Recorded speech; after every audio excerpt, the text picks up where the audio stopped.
1 second. Okay. Allora, perché Fabiano c'era che fa, mi dicono che Joseph Gelfand I know, è the whole world can hear you. disposto a fare Emmanuel, the whole world can hear you right now. Oh, I mean, attendance is high, but. Well, we are on YouTube. That's 6%. Well, that's no record, yeah. Yeah, I flattened it.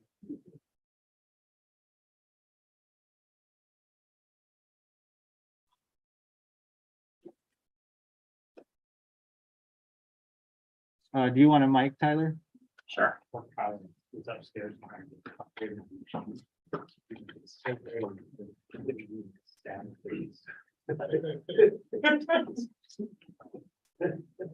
Probably need a voodoo ritual. I first started working.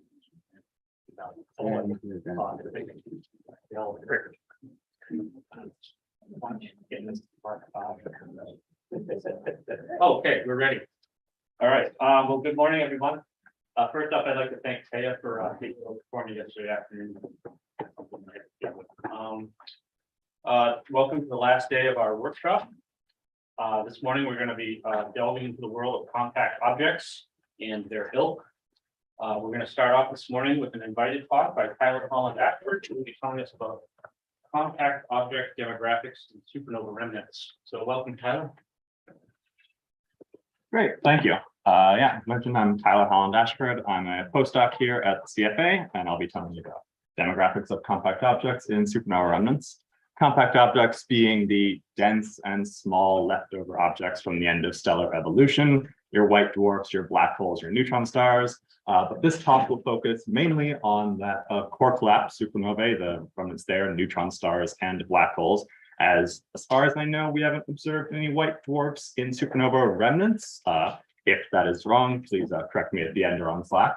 But so again, I'll focus mainly on core collapse supernova and their products. And of black holes and neutron stars, the vast majority that we observe in remnants are neutron stars. And so most of my talk will focus on those. Neutron stars are dense 1.4 to 2 solar mass objects, and they are characterized by their period, their magnetic fields. Here, for example, is the so-called supernova zoo plotted in the period derivative P dot diagram, which shows a sample of all pretty much the neutron stars we know in the galaxy and Magellanic clouds. We have observed about 3,000, and most of these are your standard pulsars, objects spinning at periods of 0.01 to 1 second. That's all these red dots here. About 3,000 have been observed, have magnetic fields of 10 to the 12 to 10 to the 13 Gauss, and are spinning down. And of those, about 3,000 pulsars, so-called because they have beams of emission which pulse as they go past our line of sight, mainly observed in radio, but also other wavelengths. Of those 3,000, about 60, the stars in the top left part of this plot, are the ones associated with supernova remnants.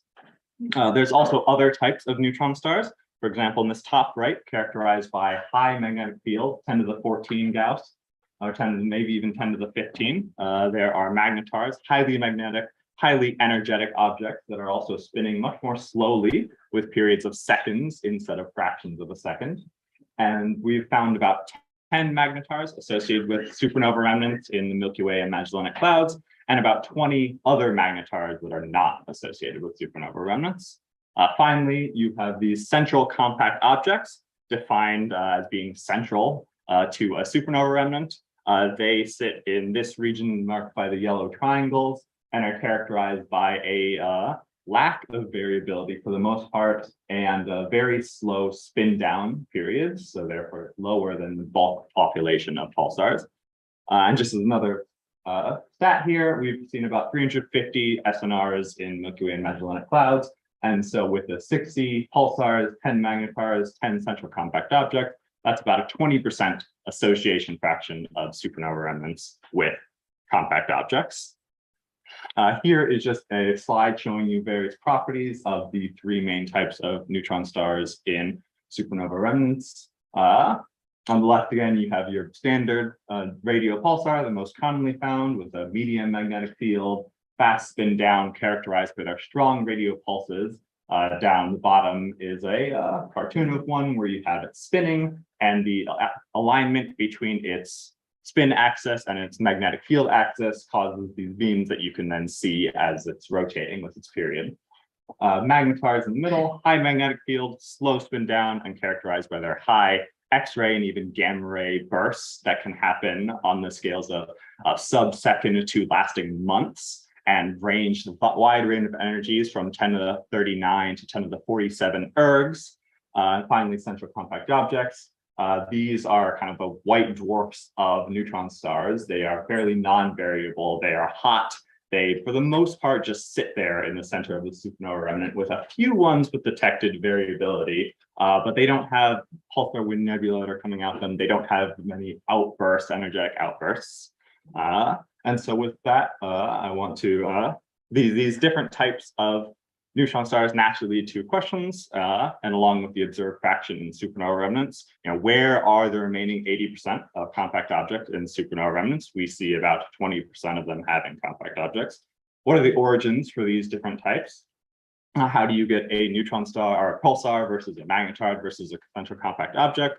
And how do these evolve into the later time PP dot diagram of different periods and different spin down periods and different magnetic fields? And then, of course, what can we learn by studying supernova remnants and compact objects? And so my talk will hopefully shed some light on all of these questions. So first, I'm going to talk about pulsars. Again, the quote-unquote normal neutron star, the most commonly found, spinning neutron star with magnetic field and beamed emission. Here I have circled the population of radio pulsars with detections to supernova remnants, and they clearly, as they evolve, go down into that larger population of older radio pulsars. And when you look at pulsars in supernova remnants, you get this distribution here, shown that they match a log normal distribution in magnetic field, indicating that these pulsars come from a same population. You can understand them as being formed by a similar process, and then you get the high and low tails of magnetic field. I mentioned that about 20% of supernova remnants have neutron stars, about 17% of those having pulsars. So where are the missing pulsars? One solution is an angle issue. We could just be viewing many of these off angle and not seeing the beamed emission. And studies have shown that that might account for almost all of the remaining ones. Studies have shown that we could see about 20%. So that matches with what we actually do see. These objects could also just be too faint in general and hidden on the other side of the galaxy. Or, of course, there's the other options, black holes and central compact objects and magnetars. Another set is that only 1/3 of young pulsars have supernova remnants, so about younger than 20 kiloyears on the time scale of a supernova remnant. 2/3 of pulsars in that age range do not have associations with supernova remnants, which naturally leads to the question, where are the supernova remnants around these young pulsars? Because if all pulsars and neutron stars are created in core collapse supernova, they should then have associated remnants. And so that is a little bit unclear. Some studies have looked at the period distribution of pulsars with different ages, comparing, for example, the ones associated with supernova remnants and non-supernova remnants at these ages, and found that they have the same period distribution for young pulsars, confirming that yes, these seem to come from the same source. They all seem to come from supernova. And the one solution that's been proposed is that these pulsars, young pulsars without supernova remnants, are from potentially very low mass, low energetic supernova that fade more quickly. Potentially your electron capture supernova at the 8 solar mass range, or other low zero age main sequence progenitors that might have iron core collapse but are slightly higher mass. And then as the pulsars evolve towards later times, we do actually see a difference in period distribution for older pulsars, potentially due to different interactions with their surrounding energetic or not that energetic supernova remnant. And a big thing about pulsars is that most of them that we see in supernova show these pulsar wind nebula, relativistic winds of charged particles expanding out from the pulsar, getting flung out by the magnetic field lines and running into the surrounding medium, whether that is ejecta, expanding ejecta, or the reverse shock coming back and compressing that pulsar wind. Here is an example observation of Supernova Remnant G21.5, and then a cartoon diagram of pulsar with its wind expanding outward and the reverse shock coming back inward. And here, the pulsar wind nebula are hugely useful to studying supernova remnants, as you've heard in a few talks before, maybe on Tuesday or Wednesday. Here is just a smattering of different types of pulsar wind nebula, different looks. You can see some of them are much larger, some are much smaller. They can have different. You can really resolve them into looking at their jets, or they can just look very globular. You can observe them in different wavelengths, from radio all the way up to gamma rays. Pulsar wind nebula are thought to maybe be the source of that of TeV cosmic rays, which is at the knee of the cosmic ray spectrum. And so just there are many. These are very strong features in many supernova remnants, and very bright even compared to the entire remnant at large. And as Taya Temem showed in her talk, you can actually use the pulsar wind nebula combined with potentially the inner pulsar location. And if those are off, if the neutron star is offset from the center of the pulsar wind nebula, that tells you something about the evolution of the wind and the reverse shock. And so she was able to, comparing to models and identifying that the neutron star was off center, know that the reverse shock had to have propagated down to start smushing that PWN and allow the neutron star to start to escape it, telling you about the progenitor masses of the supernova itself, constraining it to be a lower mass supernova. And so this is just an example of how useful pulsar wind nebula are. And also Yossi Gelhan in another Tuesday talk showed that you can just look at pulsar wind nebula themselves, not even caring about the remnant outside, and get supernova properties that are similar, that are very consistent with studying the remnant itself. And so pulsar wind nebula coming from the pulsars inside them are huge tools in understanding supernova remnants and their progenitors. Next, I'm going to move on to discussing magnetars and central compact objects. I'll talk about them both briefly for this slide and then go into each of them individually. If you remember, I showed you this distribution of pulsars in supernova remnants on the left, how they showed a log normal distribution in periods. But when you add central compact objects and magnetars to this, it no longer follows a log normal distribution, indicating that magnetars and CCOs are not just the high energy, the high magnetic field and low magnetic field tails of the pulsar distribution. They have a different formation scenario, which must be understood. They're not just the high and low energy tails, they're distinct objects, distinct formation scenarios. And so with that, I'll start talking about magnetars. Again, highly energetic, highly magnetic fields with 10 to the 14 to 10 to the 15 Gauss, order of magnitude or two above your standard radio pulsar, very slow rotation periods of 2 to 10 seconds, another order of magnitude or two slower than your normal radio pulsars, and characterized by these highly energetic outbursts. You might have heard the term anomalous X-ray pulsar or soft gamma ray repeater. These are all understood now to be just different types of magnetars with bursts at different energies and different time scales. So here's just a cartoon of magnetar. One thing that they are also characterized by that makes them distinct from radio pulsars is that they have thermal emission at about 0.5 keV black body, which is fairly hot, much hotter than radio pulsars, indicating that they are just being heated to higher temperatures, and this is one of the signatures of these magnetars. And instead of being powered by spin down, as radio pulsars are, radio pulsars convert their spin energy into luminosity. Magnetars are rotating too slowly for this, and so they are thought to be powered by magnetic decay of their very, very strong magnetic field, turning that into their outburst, into their energy output. And so here I want to show you just the where we have observed magnetars in the galaxy. The top shows the galactic plane and magnetars found, and they're pretty much all just along that galactic plane line, indicating that they are from core collapse supernovae, which would happen preferentially in the dense galactic plane, And then also the magnetars themselves are very young, because they have not yet had time to escape the galactic plane from their kick velocities, either going above or below the plane.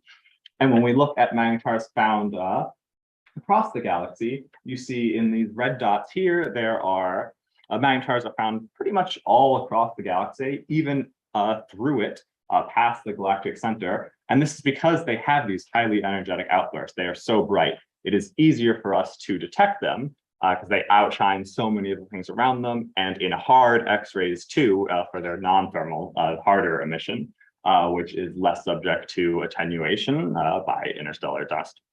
But even though we can find magnetars all across the galaxy, the fact that we identify them by their outburst is a limiting factor, because if they are quiescent or potentially not having an outburst in our direction, we could very easily miss them.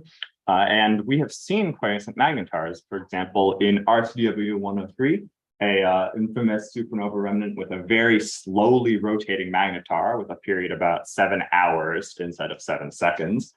It was originally thought to be a central compact object because it didn't have any outbursts. It was just sitting there hot and giving off energy in the X-rays. But at later times, we were able to identify magnetar-like outbursts from this object and confirm its status as a magnetar. See a later talk in the section for more about RCW 103. But also, in addition to CCOs, then eventually looking like magnetars, we've also seen pulsars, which later times emit magnetar-like emission. For example, the pulsar in KES 75, which has a fairly high magnetic field for pulsars on the higher end, 5 × 10⁻13 Gauss, originally just looked like your standard radio pulsar. But at one point, we noticed that it gave off magnetar-like outbursts. Here is just showing you the outburst and the pulsar wind nebula and pulsar in the center of this, which all of this blurs the line between pulsars, magnetars, central compact object. If pulsars can have magnetar-like outbursts, if CCOs can, or if magnetars can be quiet and look like CCOs and then have magnetar-like outbursts, like, is there a connection between all of these? Can they transform into each other and maybe even back? And so that is a very interesting question, which I will give theories of throughout this talk. One thing I do want to mention is pulsars create pulsar wind nebula for the most part, and we have observed some that don't, but this might just because we can't either, the pulsar wind nebula is too faint to be seen, or the pulsar itself is rotating too slowly to not be able to generate it. But magnetars, on the other hand, don't seem to, in general, generate magnetar wind nebula of relativistic particles around them. There's been one detection, which is mostly confirmed as a detection, but still might be a dust scattering halo in the line of sight. And here, just what it looks like, the cross is the magnetar in these diagrams, and the magnetar wind nebula is thought to be around it. But in general, magnetars don't seem to uniformly produce these wind nebula that we see for radio pulsars. And so last, I want to talk about the magnetar formation theories. A few of these have been mentioned before in this workshop. So one, to generate these highly magnetic fields, one theory is that they start rotating initially at very fast rotation periods, less than about 5 milliseconds. And this spin, combined with dynamo processes and instabilities, would then generate these high magnetic fields of 10⁻14 to 10⁻15 Gauss, along with, from spinning down at high magnetic fields from 1 millisecond to their current second periods, would generate a lot of energy, putting that into the supernova. And you could see this as superluminous supernova or rebrightening at later times. So for example, here are just shown light curves of supernova and of observed supernova, and then of theory for magnetars rotating fast, the black and the red curves at initially rotating at 2 milliseconds. And so these can reproduce observed features we see of superluminous supernova and rebrightening at later times. But if you look at the magnetars that are associated with supernova remnants and study the supernova remnants ejecta and properties, has been shown that supernova remnants with magnetars aren't particularly energetic. aren't particularly massive progenitors. They seem to scale the range of their 10 to the 20 solar mass progenitors and normal energies of 10 to the 50 to 10 to the 51. So at the very least, not all magnetars are formed by this high initial spin period. And it seems like there must be another explanation for forming these magnetic fields. And so what another theory is the fossil field origin, which is simply that magnetars are formed from progenitors with anomalously high magnetic fields above hundreds of Gauss progenitors.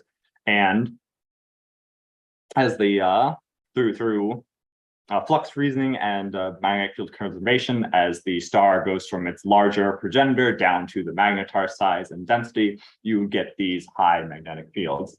And this is the amount of magnetars we observed is consistent with the number of OB type stars that have these high magnetic fields. And so this is a consistent prediction for the consistent theory for the fields of magnetars. Finally, there is one more formation theory for magnetars, and that is a fallback disk accretion-induced magnetic field amplification through a dynamo. For example, Taylor Screw-It dynamo has been invoked recently, where you have a fallback disk from the supernova explosion that doesn't get ejected farther away from the explosion and instead falls back, and this can generate instabilities and lead to magnetic field amplification. Keep this in mind. I'll come back to this when we talk about CCOs, which I will move on to now.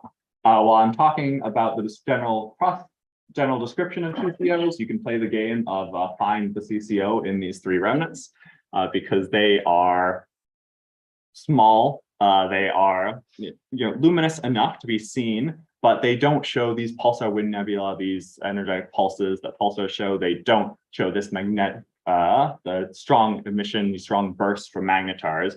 They, for the most part, sit there, are hot, which implies that they have some amount of heating, but due to their slow spin down periods that few have been observed to have, 3 out of the 10 have been observed to have periods. The rest have not been observed to have any detectable period. But because of their slow periods and also low magnetic fields of about 10 to the 10 Gauss, we don't see because of their low, they do not have a lot of emission there. And sorry, I lost my train of thought here. I think we'll just that's generally low magnetic field, not very highly emissive, but they also, like magnetars, have this thermal luminosity to them, this thermal component of about 0.5 keV. So on the one hand, they're very similar to magnetars with this thermal emission. On the other hand, the complete opposite with low magnetic fields and not any bursts.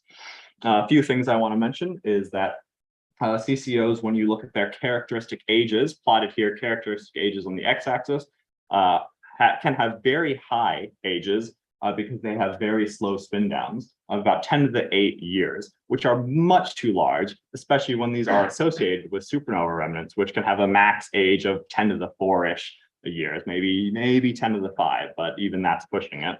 And so that implies that using characteristic ages to age date these sources gives you improper values, which then has implications for other pulsars we see at later times outside of supernova remnants. Some pulsars that we detect as very old might actually not be that old and might be the leftovers of these slowly spinning central compact objects.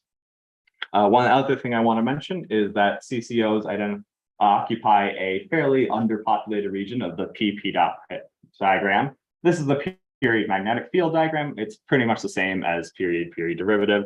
And the CCOs here are in blue. And the question is, what happens to CCOs after they evolve or at later times when they don't have supernova remnants? Do they fade into quiescence and thus are not observed? That would explain the underpopulation of this region. Or do they evolve into another region, becoming maybe radio pulsars or magnetars? And so all of this ties together with the one formation theory for CCOs, which also accounts for magnetars, a united neutron star formation theory, where you have effects from a fallback disk. And this can potentially generate pulsars or magnetars or central compact objects, depending on the magnetic field and the level of fallback. Here in this plot, there's its time to fallback and magnetic, and the mass of the fallback material for a specific magnetic field. And if you have low amounts of fallback material, the radio pulsar expels all the disk, and it doesn't really accrete or disturb the radio pulsar. If you have a little bit more, you can get a magnetar, as you have these mass accretes onto the magnetar, generate instabilities and huge magnetic fields. Or if you have enough fallback material, it can actually bury the fields of the progenitor magnetar pulsar. And so you don't see these magnetic fields. They're covered under a layer of accreted material. And this could explain these central compact objects. And then at later times, as the internal magnetic field starts to break through the outer crust, this is how you might see some variations that we see in 3 out of the 10 CCOs, and how they could potentially evolve at later times to pulsars or magnetars. And one other thing I want to mention is that when you look at them all together, the compact object birth rate, if you sum all the rates from all different objects taken in as separate populations, they are way too high for the observed core collapse supernova rate. And so a solution here is that they evolve into each other and they're not actually separate populations. I do want to mention black holes. We have observed 2 of them in supernova remnants. In binaries, as you can't really see a black hole if it's alone because it is black. So we have observed high mass X-ray binary, so-called cosmic manatee, and also another recent one, low mass X-ray binary. But aside from that, there aren't really any more. There's also neutron star high mass X-ray binaries, 6 known associated with remnants. This was briefly talked about in yesterday's talk, and I won't say much more about it because I'm running out of time. I will come back to this big question slide later because I have it on my conclusion too. But one thing I also want to talk about is neutron star velocities. Neutron stars are seen to have velocities of hundreds of kilometers per second. And this holds true for pulsars and magnetars and central compact objects. This seems magnetic field independent, although magnetars maybe have slightly slower velocities than your bulk pulsar population. But they deserve to have these velocities, which are too high to come from the disruption of a binary, and so must come from the supernova itself. Some process in the supernova generates these kick velocities, expelling these neutron stars at hundreds of kilometers per second. And this is consistent. There have been a couple theories, but it's now seeming like this is consistent with a conservation of momentum-like process with asymmetric ejecta. And so you have the asymmetric processes in supernova kick the ejecta bulk energy in one direction and the neutron star in the opposite. And myself, along with Katsuda in 2018, have done this type of study. And so on the left is showing the sample of remnants with neutron stars with the bulk ejecta motion in green and the neutron star kick velocity in white. And you can see that they are prominently going in nearly opposite directions. And same for Katsuda et al., neutron star going up, the bulk of ejecta, and the remnants going down. And here is just a table of neutron star velocities. You don't really need to know the details, except for there's a couple ways we can do it by identifying the explosion site of the remnant via back evolving filaments, and using that, the supernova age and the neutron star position to get velocities. 3 of those have been done, CAS A, G292, and 1EO102. 18 proper motions of neutron stars have been made by watching their motion across the sky.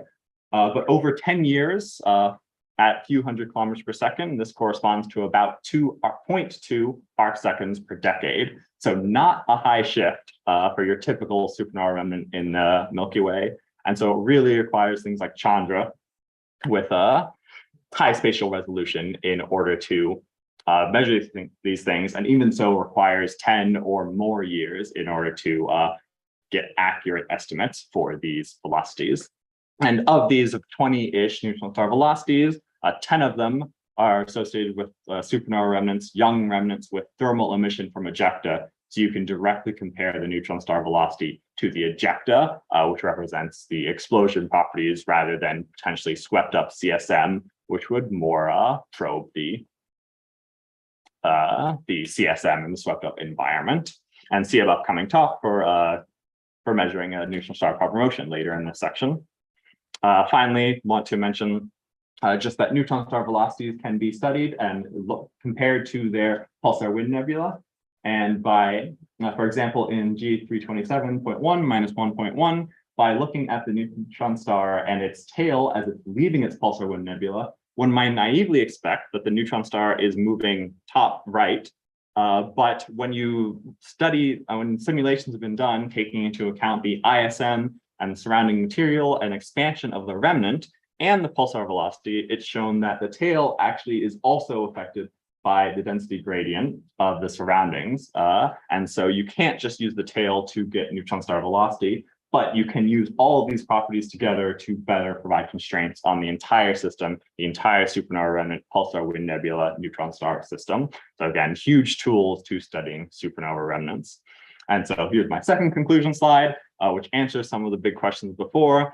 The remaining 80% of supernova remnants without pulsars, the detected neutron stars can be from pulsars that we don't see beaming from, maybe quiescent magnetars, maybe black holes, and CCOs and magnetars, due to their quiescence and faintness, likely have a higher fraction of neutron stars than we actually observed. Pulsar wind nebula and supernova remnants can be huge tools to probe supernova remnant and progenitor physics, along with neutron star kick velocities. Neutron stars can and do change types, and a unified theory where, due to accretion disks, might explain the difference between CCOs, magnetars, and pulsars, although magnetars could also come from this other fast spin scenario, just not all of them. And then black holes, we found a couple, but there's not high hopes for finding more of them. So the best hope is to look at the pulsar neutron star population and then use that to constrain how many black holes are left. So thank you.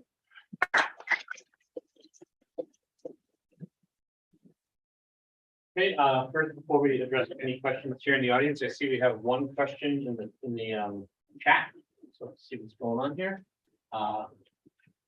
So Tyler just wants, Martin, excuse me, wants to just point out that in the plot for your neutron star birth rates by class, you show these rapidly, I can't remember what it stands for, seem to be the most frequent birth class.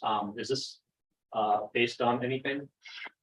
Yeah, so I've focused most of my time. I would have to go way. I will go all the way back for that. So I focus mainly on my talk on neutron stars in supernova remnants, and as far as I can tell, there weren't any RRATs or X-DIMs. X-DIMs is X-ray dim isolated neutron stars. Maybe the leftovers of magnetars. Magnetars at the top right might evolve down into the pink X-ray dim isolated neutron stars. And RRATs, I also didn't really talk much about, and I also forget what they actually are. Rapidly rotating something transients, I would guess. But yeah, so I'm not exactly sure what population would evolve into these. I would guess by this plot that it's a mix of your standard radio pulsars, actually, and magnetars, and potentially even CCOs with emerging fields. So not entirely sure, but thank you. The neutron star community has a class for every object. So I have a question, but I'm going to first go with the back here. Thank you. Thanks, Tyler, for a great overview of the compact object forming supernovae. I was wondering about CCOs and you know, you put the magnetic fields on the plots. They're very weak. Yep. I think that determines the spectral modeling somehow. How accurate are those fields, you think? Is that? I mean, to me as an outsider, it seems to be, you know, not quite anybody's guess. Yes, they're weak, but are they accurate? Yeah, so I mean, magnetic fields are calculated by looking at the period and spin down period of these neutron stars. But they're not pulsars, right? How do you know? Yeah, so 3 out of the 10 CCOs have detected periods thought to be from hotspots on their surfaces as they're rotating. And so that is what we've used to extrapolate for all of the CCOs. As I mentioned, that these thermal hotspots might come from the breaking through of a stronger internal field. Maybe this internal field is not strongly dipolar, but might have higher order terms, toroidal component and tangled field lines. And so that might help to explain it. Yeah. Thank you. Okay. Thank you very much. I mean, I love the slides, and that was really nice done. And I learned much more than I did know before. I had one question about the neutron star velocities and the kick velocities. Yes. Ultimately, like, you know, whenever I look at, like, you know, explosion simulations, they all look very round, when we have like, I don't know, the group like National Couch and several of these things, they're all essentially all very, very circular. Mhm. And I'm wondering, is this a problem? Do we need a strong symmetry to do this? I mean, even the remnants look relatively round. I guess you have the map there to accelerate stuff.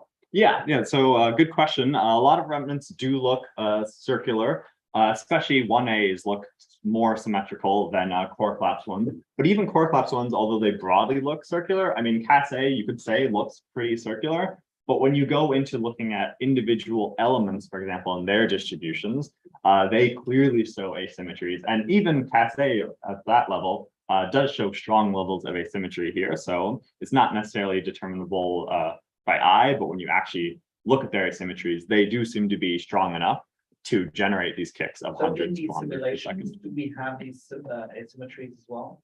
Yes. And there have been So that's not a problem with theory. no, not to my knowledge. There's been simulations by Wong, Panarat, and Yanka who have generated neutron star kicks of a few hundred kilometers per second, according to this theory, where the ejecta is asymmetric and the neutron star goes in the opposite direction. I learned one more thing. Thank you very much. I'm gonna, we can change things up, but I'm gonna, I'm gonna use my position here and ask you a question. Ultimately, you want to get back to the neutron star equation state.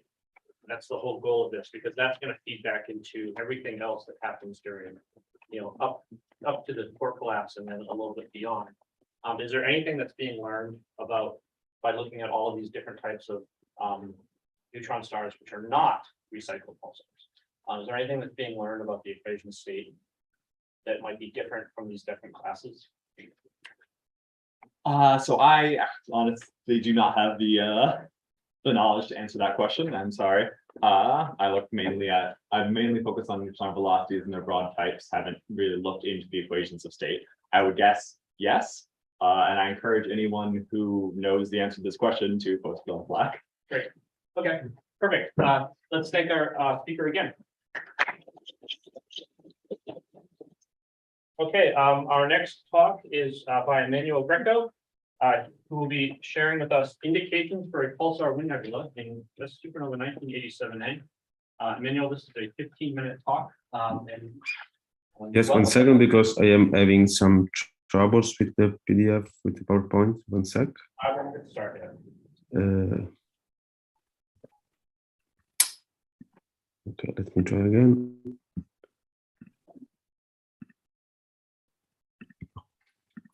Okay, do you see it? Yeah. Okay. Thanks. Thanks everyone for being here to listen to my talk. Thanks for the organizers for giving me the opportunity to talk about this project.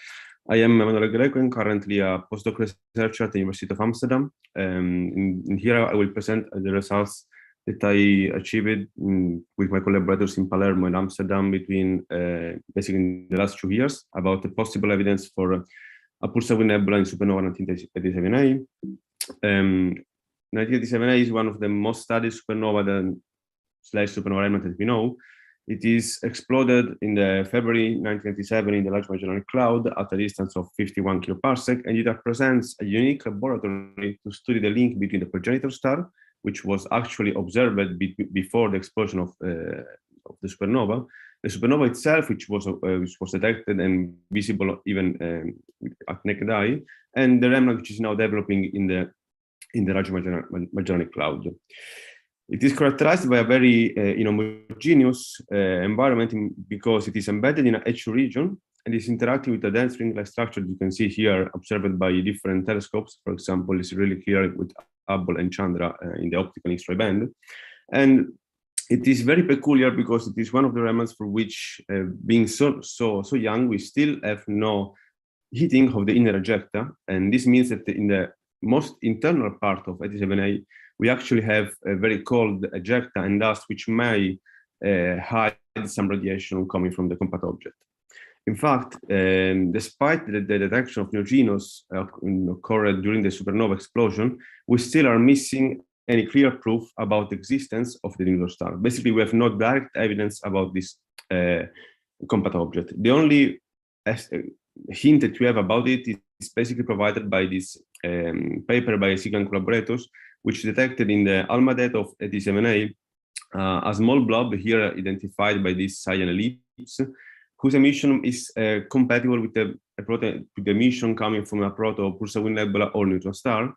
And the most likely explanation for the non-detection of this compatibility so far is ascribable to the absorption of the cold ejecta that I mentioned before, which are basically hiding the radiation stemming from the neutron star or Pulsar nebula, and they're basically hiding the compact object.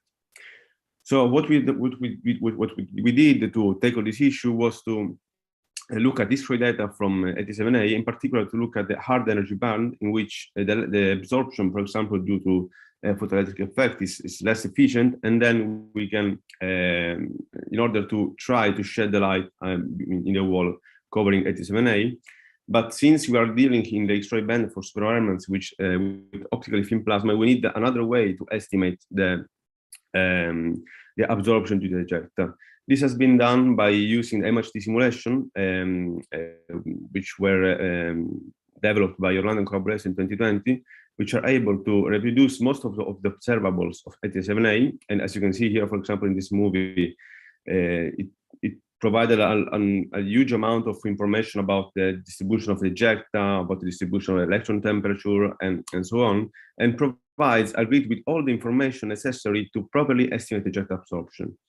In particular, we found that the absorption due to the purely ejecta material is of the order of 10 to 23 centimeters to the -2, which is 200 order of magnitudes higher than the galactic absorption.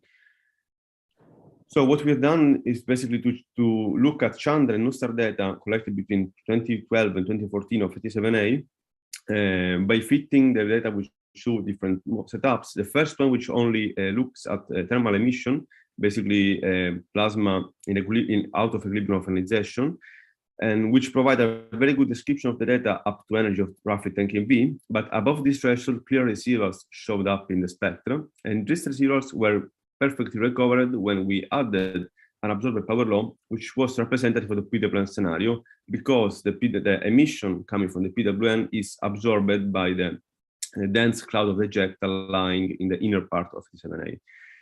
We also found that despite this being the most likely explanation for the observed residuals, also the diffuse shock acceleration occurring in the outer shells of the remnant could be invoked, which provided a very similar, which required a very similar scenario, basically relying on synchronous radiation. But in this case, there is no need for any absorption component, since the emission is occurring in the outer shells of remnant where the ejecta are not present.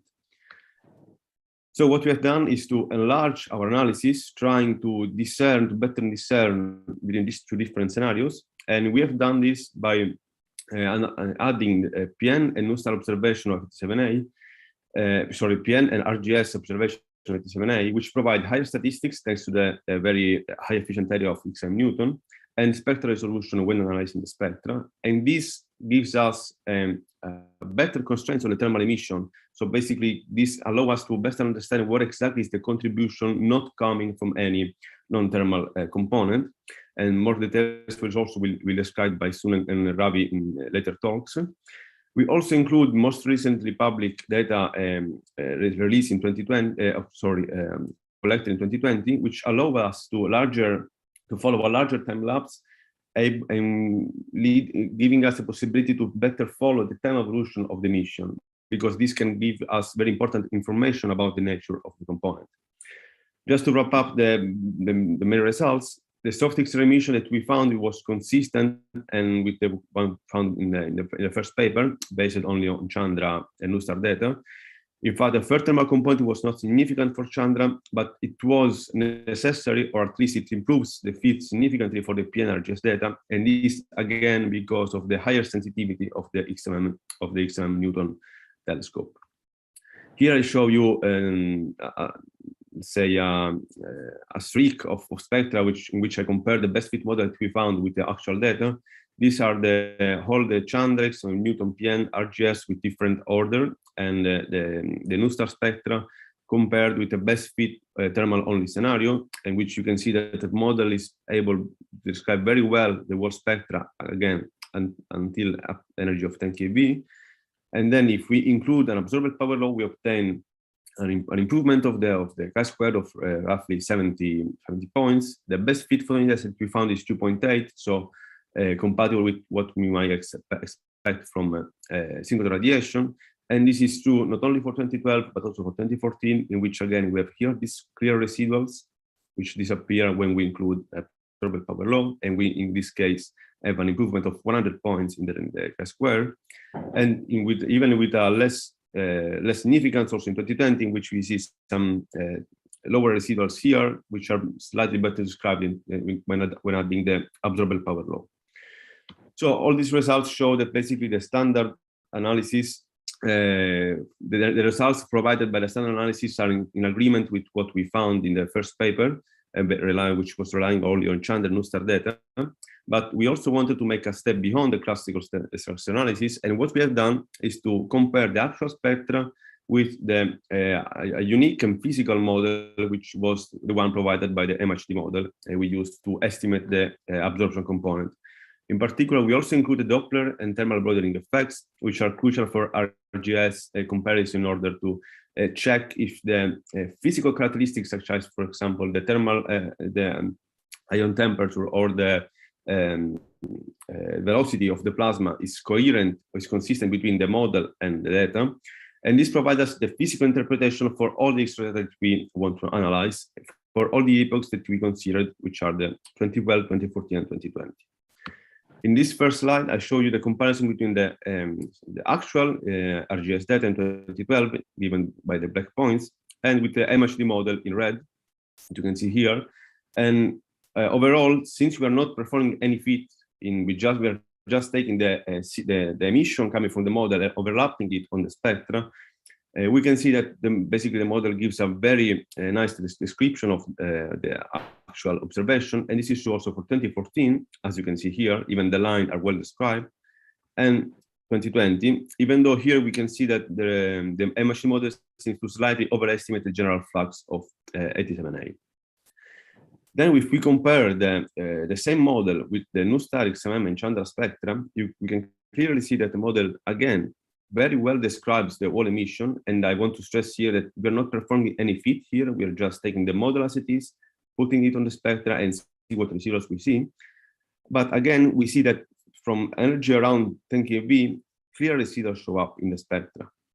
Again, if we now add an absorbed power law, which is exactly the same that we found with a complete with a full independent method, I mean, with the standard analysis, these residuals completely disappear. Again, this is for the 2012, but this is also for 2014. The residuals here are even more prominent, and these are even better described with the absorbed power law. And for 2020, which confirms that here the excess is less significant, but I also notice here that the model seems to overestimate the flux, the observed flux in the lower energy band. But despite this overestimation, it still significantly underestimates the flux in the high energy band. So all these results put all together strongly suggest that there is a need for an additional non-thermal component, and in order to explain the data points in the Nustar data. But we want also to try to address the possible degeneracy between the DSA and PWM scenario. And this can be done also by looking at the variation of flux with time for the different wavelengths. In this plot by Alpha collaborators, we can see basically how the flux dramatically changes basically all the wavelengths. And one in particular, what I want to stress here is that here in orange, you can see the increase of the radio flux due to synchrotron radiation, which is due to DSA, which increased by roughly 60% in between 2012 and 2018 or 17, while the same in a similar time lapse, if we consider the flux increasement in the 10 to 24 kV band is only of 10%. This is the first signal about the that states that basically we are looking at two different processes, because if DSA is occurring in the is the mechanism responsible for the radio flux, we should expect a similar trend also in the X-ray one. But here instead we are seeing a flattening, basically flat increase, and yet we can also be explained thanks to the MHD model. In particular, the 10% increase that we see here is due on one end to the rarefaction of the jet, because basically the jet are expanding, so the density is decreasing, and then the absorbing power is also decreasing. This means that the same luminosity emitted by a compact object will provide an higher flux. And the other factor which leads to this increase is also an increase of the contamination coming from the thermal emission of the hardest component of the thermal plasma, which is not significant. It's not the main one, but it's not significant. It's not neglectable in the even in this high energy band.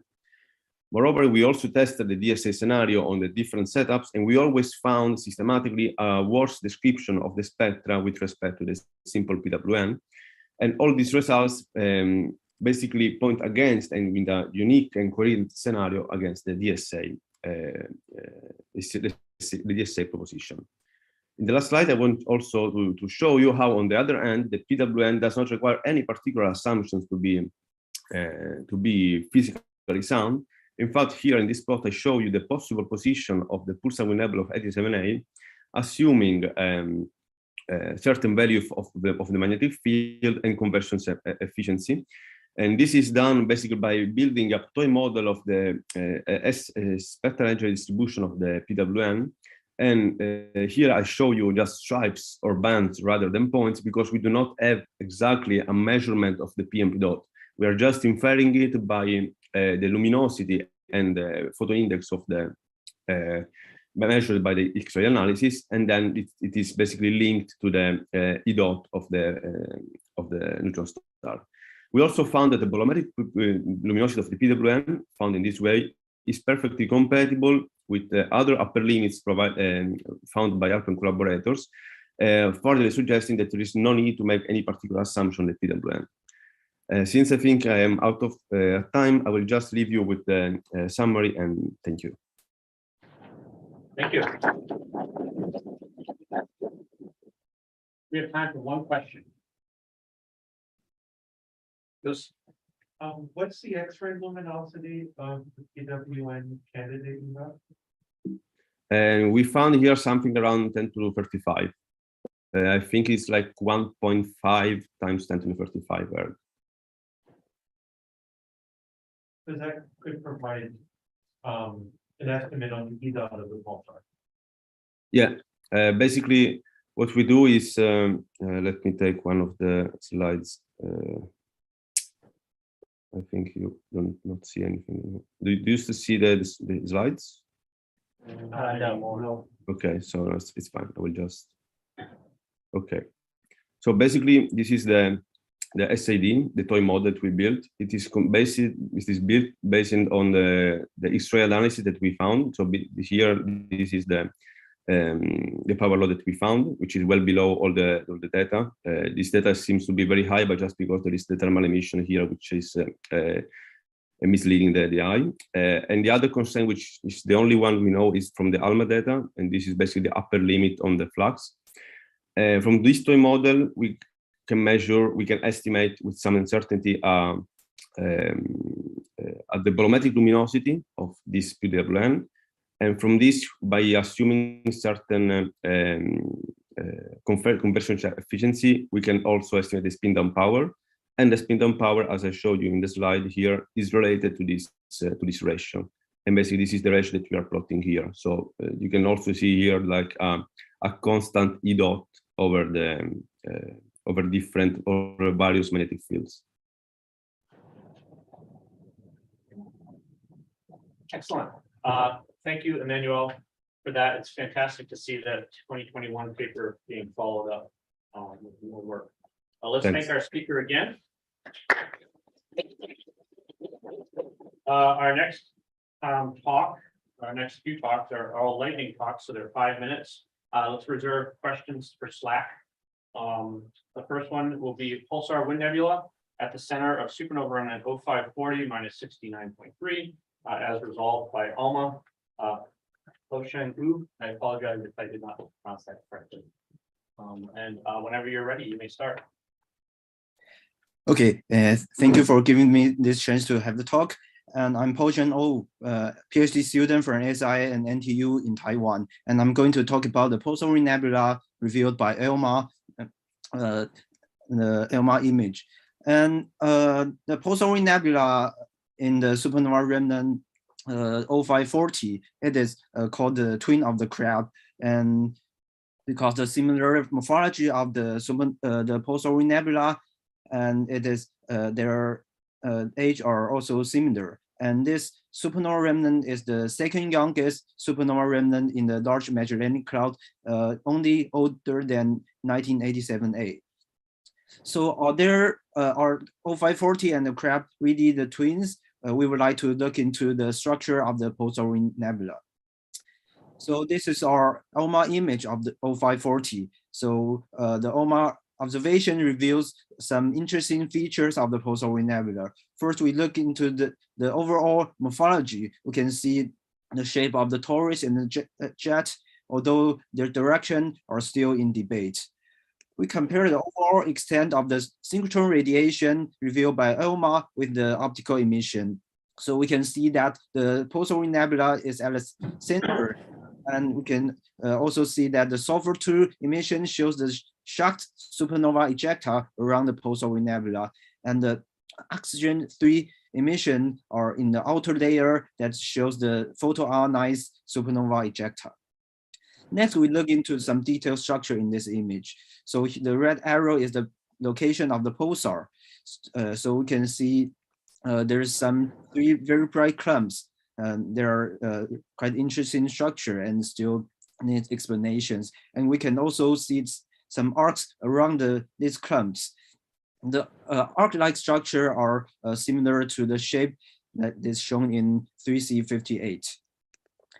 And another interesting thing is that the bright arc that is coincident with the arc that is shown in the nitrogen 2 emission, which is possibly from the circumstellar medium. So they may have some correspondence. Another interesting thing of the supernova 0540 is the dust.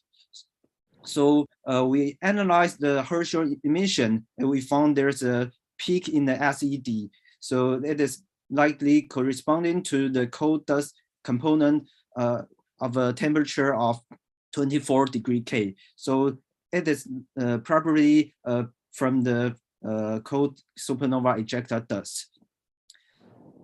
So to look into the supernova ejecta dust, the ALMA observation also give us some hint.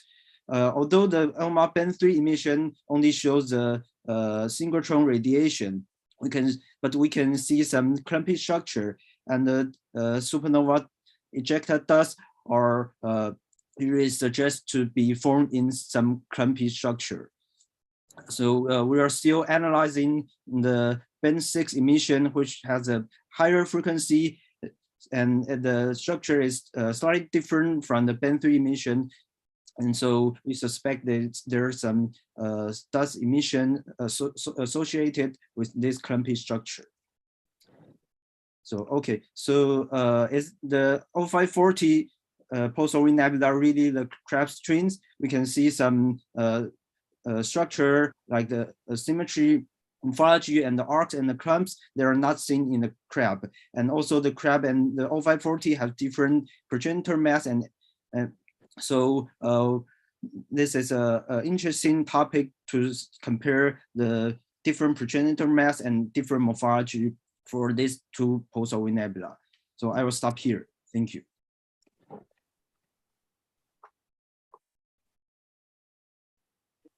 We actually have time for one question.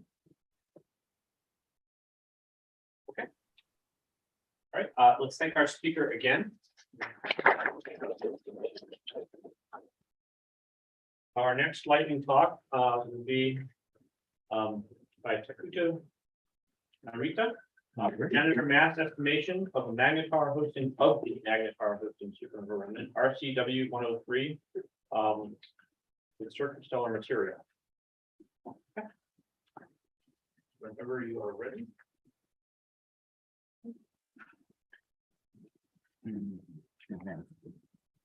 Okay. Thank you for giving me an opportunity for talking to you today. I'm talking about the relation of circumstellar material and progenitor with magnetars. Magnetars are the most mysterious stars with extremely strong magnetic fields. There are mainly two hypotheses for making magnetars. The most popular hypothesis is Dynamo hypothesis. That's very rapid rotating proto-neutron stars make extremely strong magnetic fields by dynamo effects. For producing rapid rotating proto-neutron stars, progenitors need to have very rapid rotating velocity or very high mass. Another hypothesis is positive field hypothesis, that magnetars are produced in strong magnetic fields of progenitors, such as OB stars. However, it is still unclear what kinds of progenitors make magnetars. For estimating the origin of magnetars, we focused on circumstellar material. Circumstellar material contain stellar winds blown from the surface of progenitors at the end of their lives, such as west-of giant. West-of giant wind contains elements produced in stars by CNO processing. So the abundance of ratio nitrogen to oxygen of CSM is related to progenitor mass and rotation velocity. For estimating the origin of magnetar of SNR, we chose the magnetar hosting SNR CW103. This SNR has CSM in the outer region. In previous studies, the spectral analysis with CCD cameras are performed, and the detection of nitrogen line in X-ray has been limited due to the lack of effective area in softbands. So we used reflection grating spectrometer on both XM and Newton, and we detected the nitrogen line for the first time. From these spectra, we estimated the abundance ratio of nitrogen to oxygen of CSM over CW103 is 3.6. And then we compare our results to the stellar evolution models with several mass and several rotation velocity.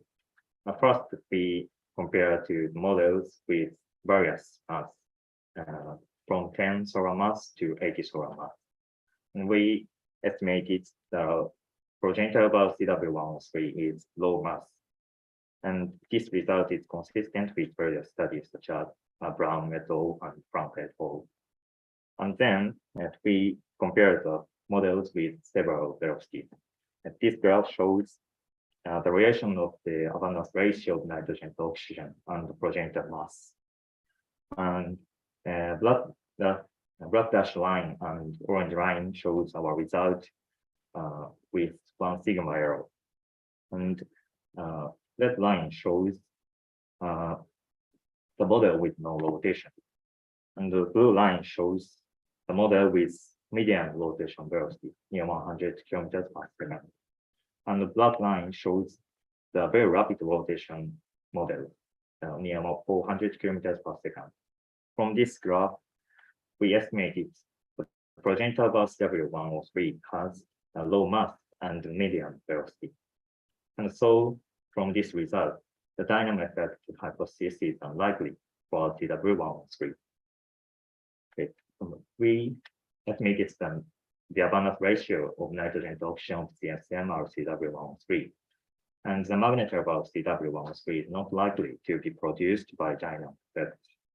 And this new method with circumstantial material in our study is also useful for studying progenitors with Prism and Ten. Okay, thank you. Do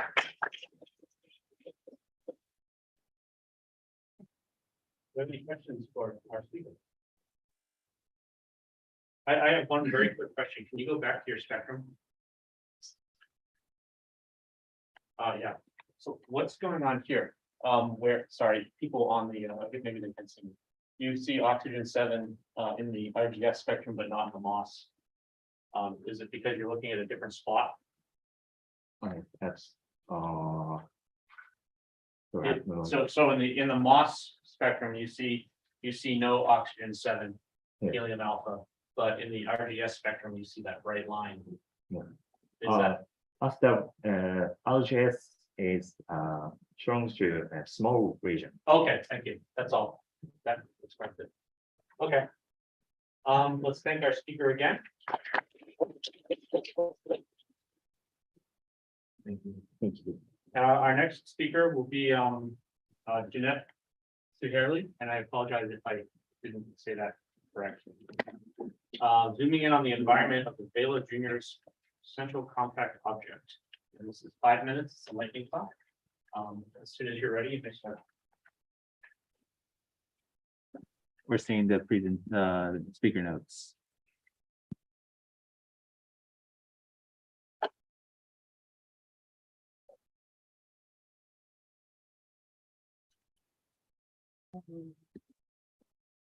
Sorry, hang on. Share.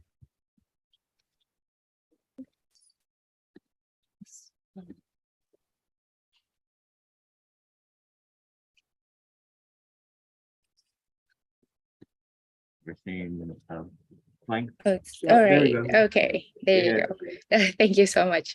All right. Hi. Hello, everyone. My name is Janet Suherli. I'm a graduate student at University of Manitoba, Canada, working with Summer Safi Harp on the utilization of optical integrals field spectroscopy data on supernova remnants research. So in this presentation, I will talk about our work on the environment of the Vela Junior's central compact object. We are working on this with our collaborators, including in the audience, Ifo, who gave his talk yesterday morning, and Chonjui, who will present right after this.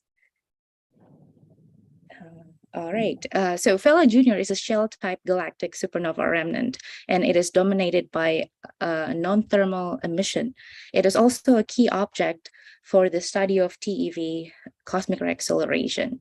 The age and the distance of Vela Junior SNR are still under debate in the literatures.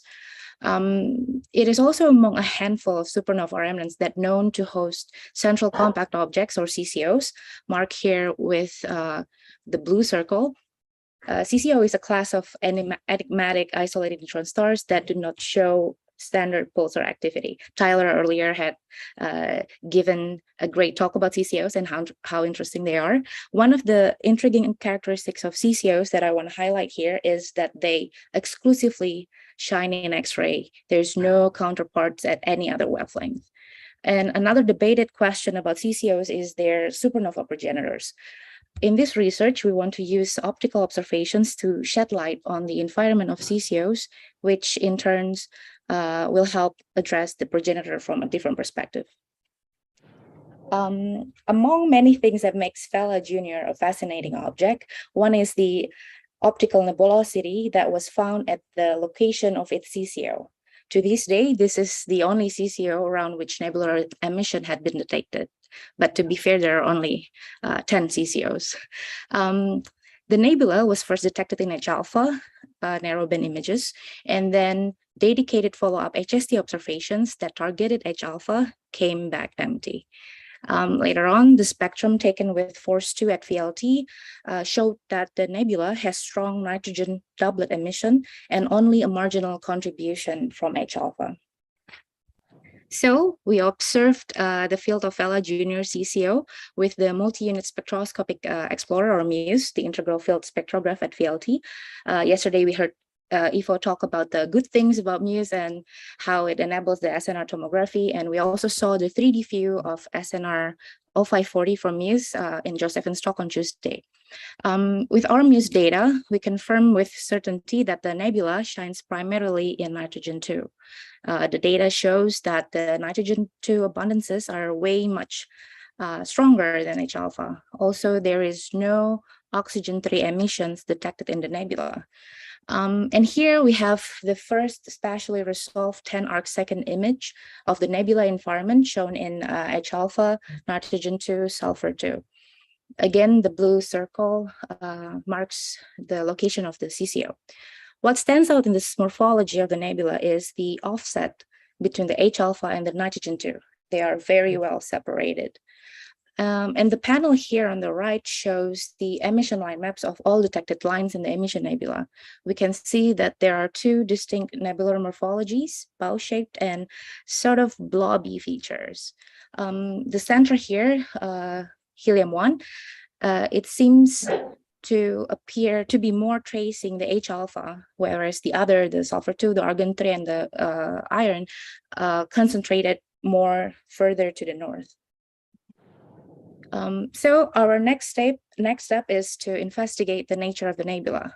Previous works on this nebula suggested that it could be either a velocity-driven bow-shock nebula or a photoionization nebula that is powered by the UV radiation from the hot CCO, or even an unrelated emission not associated with the ray 1630. We proposed one more possible scenario, that is the emission nebula could be a Wolf-Rayet nebula. So the nitrogen alpha abundance that we see in the Vela Junior emission nebula is consistent with those found in Wolf-Rayet nebula. So the idea is that the Vela Junior progenitor was a WN star that made nitrogen-rich winds, then being shocked by the supernova explosions, producing a super nitrogen-rich emission that becomes a photoionization nebula. So you can see here next to the emission nebula, there is another interesting structure. And for the interest of time, I'm just going to say that we think that it is a young stellar object associated with ray 1630, which has a Gaia measured parallax distance.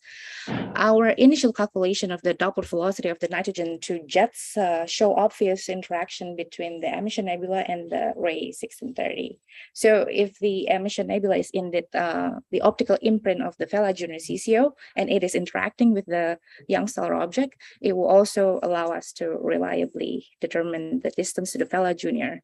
And this would make Vela Junior distance the most precisely measured of any galactic remnant. Thank you.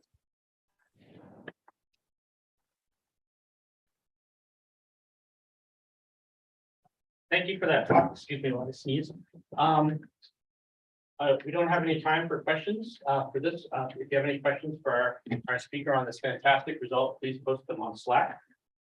Our next talk is a 15-minute talk. It is entitled Surviving Companions and Certain Stellar, wait for it, Medium and Young Type 1A Supernova Remnants. Make sure I'm reading correctly. In Supernova Remnants in the LMC. Yes. This is Chuan Chi Li. Is that correct? Chuan Li. Excellent. From Academia Sinica. So.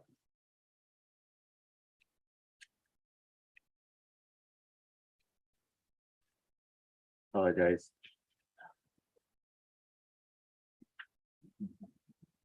Thank you. So thank you everyone, and thanks for organizing this meeting. My name is Chuan Rui from Academia Sinica. And I don't know why my name spelling is J-U-I, but it's pronounced as Ray, like R-E-I or I-O-I. So to prove the nature of type 1 supernova progenitors, I search for the surviving companions and secondary media in young type 1 supernova remnants in the large Magellanic Cloud. So generally speaking, there are two contrasting scenarios for type 1 supernovae. The single degenerate scenario and double degenerate scenario. And in the single degenerate scenario, there is a companion. So I will quickly go through this introduction. I think everyone knows this. So how to differentiate the single degenerate scenario and double degenerate scenario. That in the single degenerate scenario, the simulations predict that the companion will survive the explosion and predict the presence of the second medium from the mass law or from interactions of the initial binary system. So if we can identify a surviving companion or detect a secondary median, then it favors a single degenerate scenario. So in the Milky Way, up to date, no surviving companion has been ambiguously confirmed. And there are few type 1 supernova remnants in the Milky Way. So one option is to search for the faint companion, like white dwarf companions. And the dense secondary median has been detected in type 1 supernova remnants like Kepler. So instead of searching for the surviving companions and CSM in the Milky Way, we choose the Large Magellanic Cloud to be the place to carry out this kind of studies, because the LMC is nearby and has a known distance of 50 kiloparsecs. So we can assume that all objects in this galaxy have this known distance. So the LMC is the optimal site to search for surviving companions and then CSM in type 1A supernova remnants. So today in this presentation, I will report our results of 5 young type 1A supernova remnants in the LMC. So from the left to the right is with respect to the age, and you can see the size becomes larger when the supernova remnants getting older. So for young supernova remnant, because after the supernova explosion, the surviving companion will run away. So for young supernova remnant, that the runaway distance of the surviving companions will be small, and it will be easier to search for a surviving companion. So my first target is the N13B, because it's most challenging and most complex. So I will report the results of N13B and then go through the other 4 type 1 supernova remnants in the LMC. So this is the Hubble Space Telescope image, and you can see that the N13B has an incomplete HO shell that is open to the east. And there are materials, nebula knots inside the HO shell. And the shape is symmetric. So to understand that what we have observed, so we took the high dispersion spectrum, and we have detected 3 components here. The first one is the bomber dominated shocks. And you can see the spectrum that for the first component, there is an enhanced HO emission without any forbidden line counterparts. And this is the characteristics of the bomber dominated shocks. And it requires a partially neutral median, ambient median. So the second component is the dense secondary median knots. Then we measure the density of these nebula knots. And we found the density is very high, over 10,000 hydrogen per centimeter cube. And you can see in the spectrum, the dense CSM has both bright HO bar emission and the forbidden line emission, and with large velocity spread. So the third component is the background ionic gas. So you can see there is weak HO bar and forbidden line emission along the slit. So the dense CSM favors a single degenerate origin of N13B. So it's interesting to see that whether we can find a surviving companion in N13B. So to search for surviving companions, we need to identify explosion center. So you can see that this is the color composite image of HST and change-up. So we notice that while the bomber dominated HO shell is incomplete and open to the east, but the X-ray and radio emission extend further out to the east. So we adopt the bomber dominated shell center as the supernova explosion center, because that when the bomber dominated shocks advance into the ambient medium, that it represents the shock fronts. So we believe that the center of the shock fronts curvature will be the supernova explosion site. And the previous adoption will be use the multi-wavelength boundaries like the X-ray center as the supernova explosion site. So we can see that different explosion centers correspond to different candidates of surviving companions. And there is a red circle, that is our search radius, that we search for the surviving companions in this search radius. So we're using the HST images, we measure the photometric measurements, and we construct the colorimetric diagrams of the underlying stellar population. And we plot the stars in our search radius in red, and compares the location of stars in the colorimetric diagrams with the models of surviving companions. And we also use the VLT-mu spectrum to estimate the stellar parameters of stars. So in the colorimetric diagrams that we notice that star 1, that is closest to the explosion center, has a consistent temperature and luminosity with the one solar mass surviving companion model. So it's a possible candidate of surviving companion outside Milky Way. And for the mu spectrum, that some detailed analysis is still ongoing, but because it's too noisy, so it's inconclusive right so far.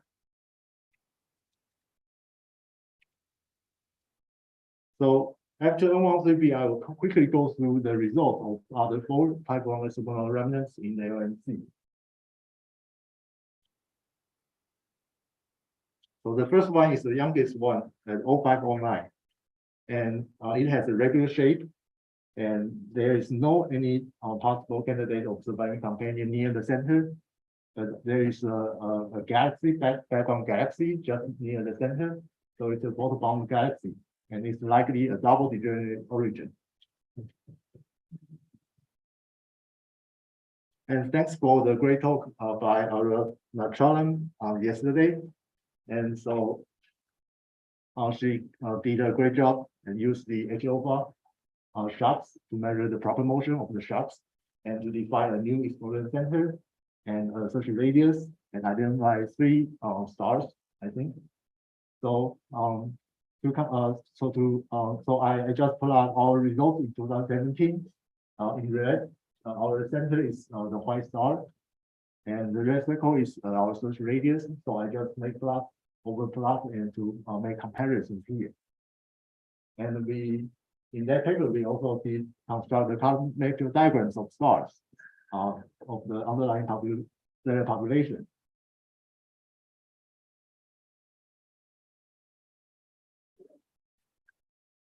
So this is 0519 that we also construct the colorimetric diagrams of stars to compare the location of stars with models of surviving companions.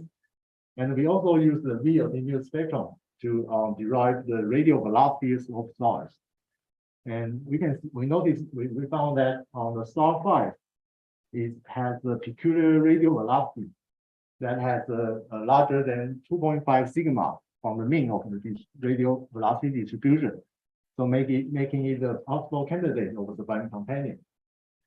So further confirmation is needed, but it's likely, so for 0519 is likely a single degenerate scenario.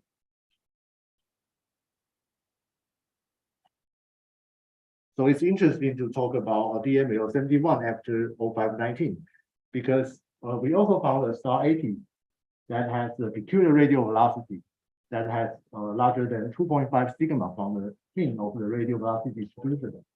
So it's also a possible candidate of a surviving companion. And further confirmation will be needed. And so for DML 71, it's likely a single degenerate origin. So this is 0548. We can see that there are too many stars, so it's very difficult to search for surviving companions. So within these 5 type 1 supernova remnants LMC, that only N13B has a non-dense CSM. And this is the HST HO bar image with for bands image. And for the 0509, that is a likely double degenerate scenario. And in the middle 3 type 1 supernova remnants, we found possible candidates of surviving companions, indicates the likely single degenerate origins. So we have questions that is the N13B the only one has a dense CSM? Because we see the problem not in N13B, but not in others.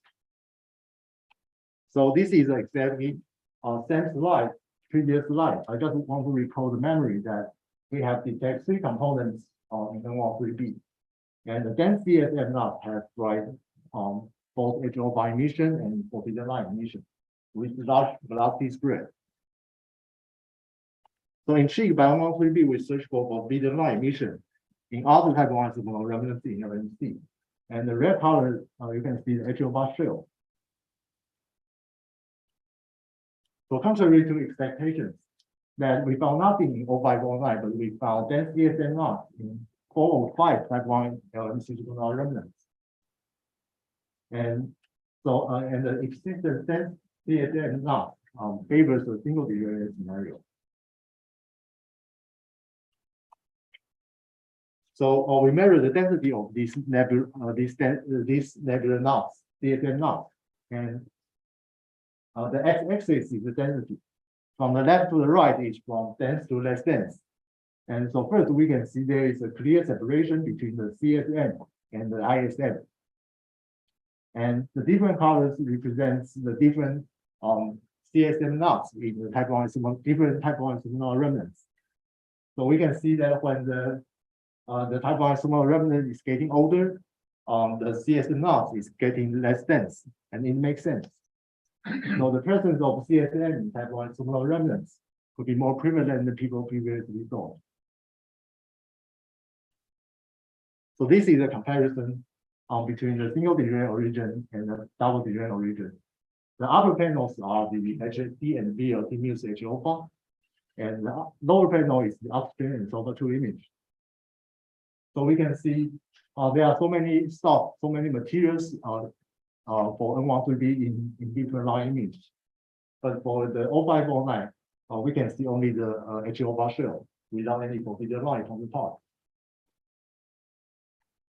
So this is the summary that I reported on the results of searching for the surviving companions and CSM in 5 beyond type 1 supernova remnants in LMC. So we in 2017 we extended the search of surviving companions to the LMC. And in 2019, we used the HSD and VLT muse data and to report the spectroscopic identification of candidates of surviving companions in the LMC. And then in 2021, we carry out the spectroscopic search for the dense CSM. And we report the first detection of dense CSM in 3 extragalactic type 1 supernova remnants. And we found that the physical properties, variations of CSM appear to reflect an evolutionary effect. So this is just a rough ratio, and I just want to show that the origin of single degenerate scenario for type 1 supernova could be more prevalent than people previously thought. So thank you.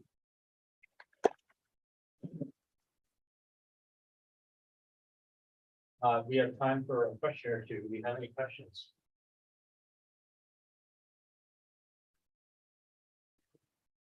In the back. Sorry. You. Who's raising their hand? You. Yes. Yes. No, I think He's pointing at you. We have the outlier radial velocities, right? And it seems, I was wondering, as you go bigger and bigger circles, like eventually there'll be some false positives. So I was wondering if there's a kind of chance alignment, false positive probability calculation. You mean I use a larger radius to plot all the stars inside? Okay. So could you say? Yeah, just like, do you have any sense of the kind of chance alignment probability? Alignment? Random alignment. Random alignment?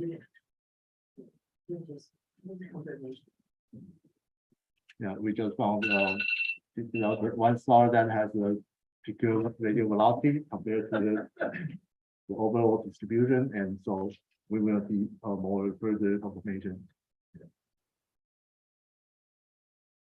Just a quick follow-up on that.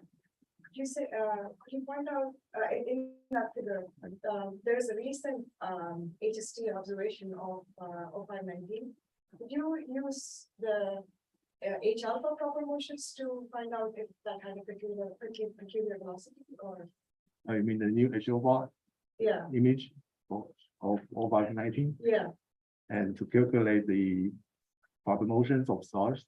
yes. Did you happen to look at the, I think there's a observation from 2010 and there's one from in 2020, so it's 10-year time gap.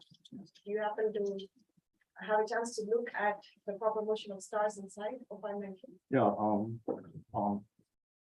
I use I have tried to use actually the image the different epochs to calculate the proper motions of stars in the type 1 supernova remnant in LMC. But like what we have discussed yesterday, that at that time I found that the uncertainties of the radial velocities of stars will be large. So I don't remember the number right now, but I think the baseline of the time needs to be longer. So probably we can try the new HOVA images of 0519 to try to calculate the proper motion of stars. But I think we need to be careful about uncertainties. Yes. Okay. I'm gonna ask you to put it on Slack, so please. Thank you. Let's thank our speaker again. This is very exciting. And now for our last talk of the session, it's going to be Long G, who's going to be telling us about the proper motion of the neutron star in the galactic supernova remnant G292, and you already know the answer. Long, this is 15 minutes, so. I don't know how to share the notes here.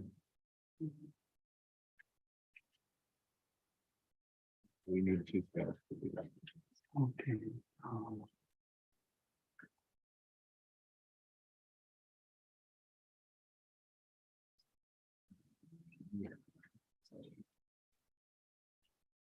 We can try to get it in the speaker, but I don't think so. Okay. Is that okay? Okay.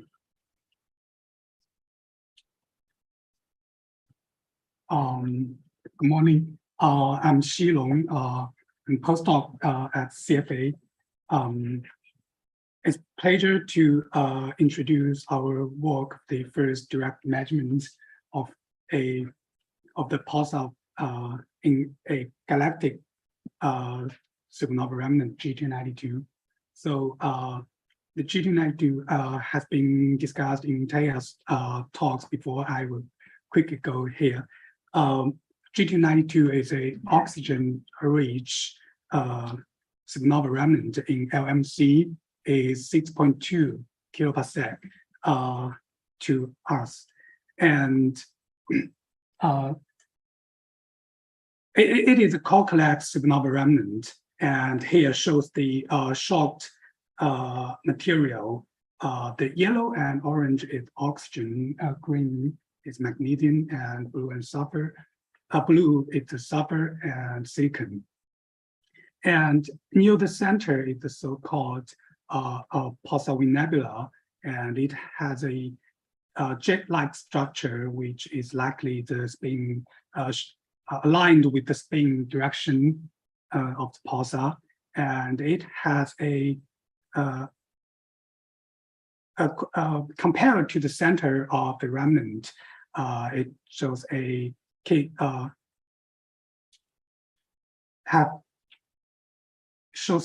velocity direction in this direction. Okay. So we combined the X-ray data and Gaia data to do the registration. We found 9 point sources around the remnant and registered to the Gaia data, and we can have a registration error about 50 milliseconds. So here in the right panel, show the blue cross is the Gaia data, and the contours are our 1, 2, 3 sigma error from our PS feed method, the position, and its error from our PSF feed method. And the color of the number shows in red are the point sources we used. So more about of our PSF feed method is we simulated a PSF and compared it to the observation and to get the position and the position error. So to understand our PSF feed method, we simulated hundreds of point sources and applied our PSF feed method. And from the simulation, we learned that the positional uncertainty increased with the decreasing of the source flux and the off-axis angle of the source. So we decided to, and we found beyond the 0.3 arcsecond positional error, we may have the PSF feed method may give not reasonable result. So we will exclude the point sources with position error larger than 0.3 arcseconds. So this is why we exclude point source here, and finally we get a registration error about 50 milliarcseconds. Okay. So to measure the positional shift of the pulsar, we applied a similar method, but now the data is the observation and of 2006, but the model is also from the observation, but with longer exposure time from 2006. And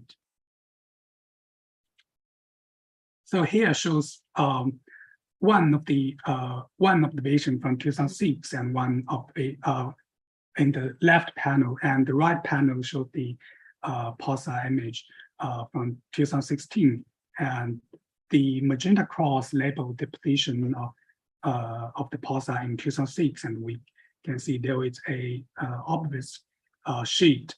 And for these observations, we measured a 800 kilometers per second proper motion velocity. And actually, we used 3 observations in 2006 and 2 observations in 2016. So we have 6 pairs of observations. Then we have 6 measurements of the proper motion velocity. And here the difference image shows the it's after the registration, and the magenta arrow indicate the direction of the proper motion measured, and the length is 10 times of the proper motion velocity. So with the 6 measurement results, we give an average proper motion velocity, which is 600 kilometers per second. And a recent work from Ko Chang's finding the companion of the pulsar suggests an even higher proper motion velocity. And in the left panel shows the proper motion velocity of G292 lies at the higher end of the kick velocity of the distribution in galactic neutron stars. In the right panel, we used our measured proper motion velocity and applied in the opposite direction of the proper motion. We found the G2 remnant may have exploded 2,000 years ago. So here, the one factor is about 1,000 years, and the blue ellipse is the expansion center of optical filament and the optical ejector, and the magenta cross is the geometric center of X-ray elements. And there is a blue cross, which is intermediate mass element center. We can see here there is shift between the X-ray emission and the intermediate elements, may suggest a asymmetric explosion, which have been discussed in Taylor's talk before.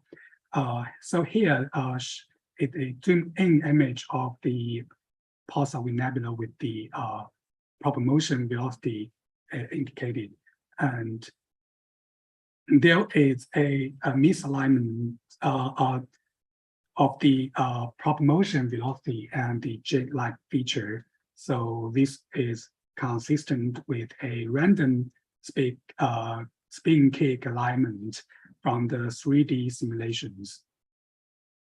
So here shows the this silicon distribution in the remnant G292, and it shows there are more silicon in the northwest hemisphere than in the southeast hemisphere, and the arrow indicates the direction of the proper motion we measured, and it consistent with a neutrino-driven explosion mechanism for core collapse supernova.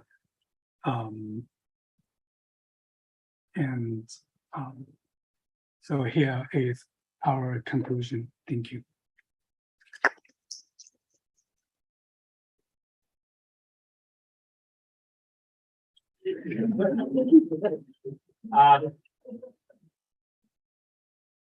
Be here all day. Thank you, Long, for that wonderful talk with second opera. So, do you have any questions? Do we have any questions? Happy with it? Happy with it, yeah. Do we have any questions from our virtual attendees? Don't see any. Do we have any questions from anyone in here? It's a very solid result.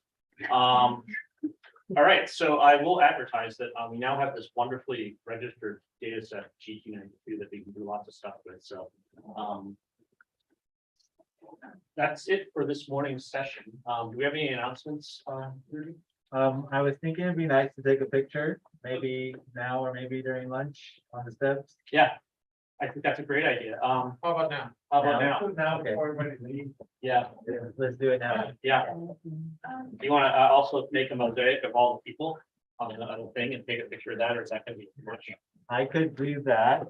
If you're online, actually I can't because They all went away. they're all in the behind Right. the webinar.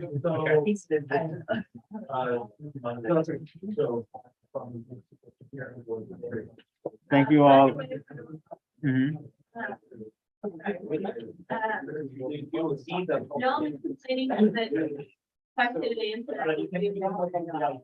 It's doing what? The chat. It is? That doesn't make sense because somebody else.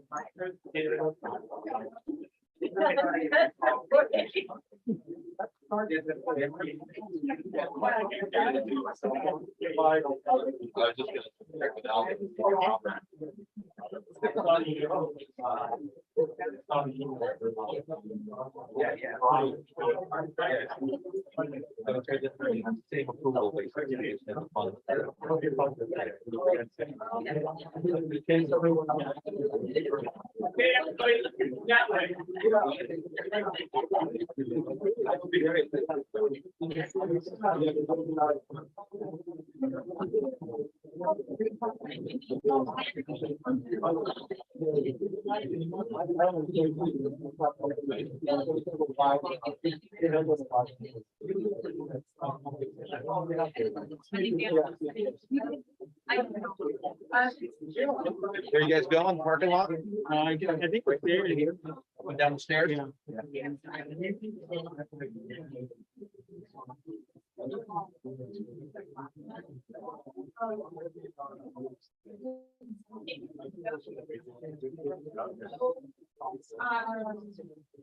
Like.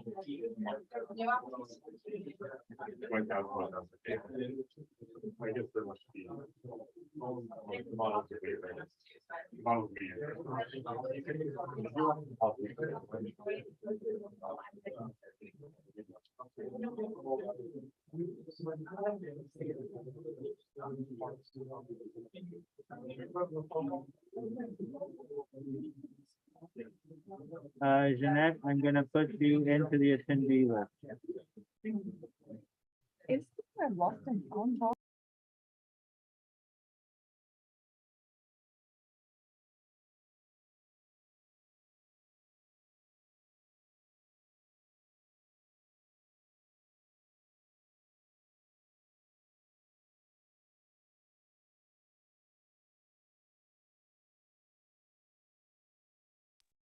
Maria, thanks for joining. I'll be back in a little bit to set up to do practice slides.